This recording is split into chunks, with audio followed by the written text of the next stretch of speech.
Hello friends, welcome on the Taxation Talk. Hope you all are doing very well.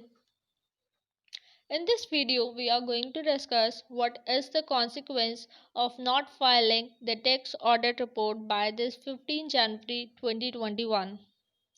After various extension, the due date has been finally extended to 15 January 2021 and government has rejected all the representation of extended the due date further.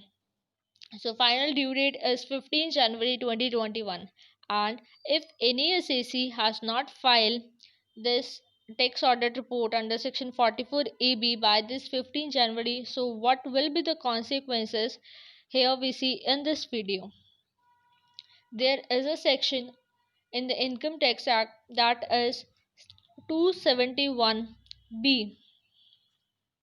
This section says that an assessee is this section says that assessing officer may impose a penalty on the assessee if he hasn't filed a tax audit report.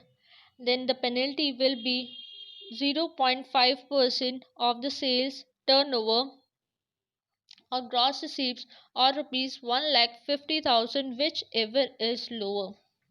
So this penalty is not a mandatory. It depends upon the assessing officer that he wants to impose a penalty or don't want to impose. Depending upon the case, that decision will be taken by that assessing officer. So it's not a mandatory. And there is one more section in the Income Tax Act that is 273B. The section 273B deals with the certain cases in which penalty not to be imposed.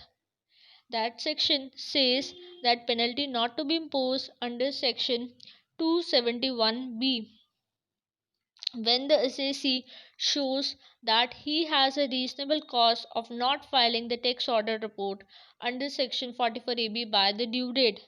Means if the assessee is able to convince the assessing officer that he has a reasonable cause, that's why he hasn't filed the tax audit report, then that penalty will not be imposed on the assessee by that assessing officer. So that the part of the litigation. So make sure that you are filing the tax audit report by this due date to avoid all the types of litigations. So thank you so much.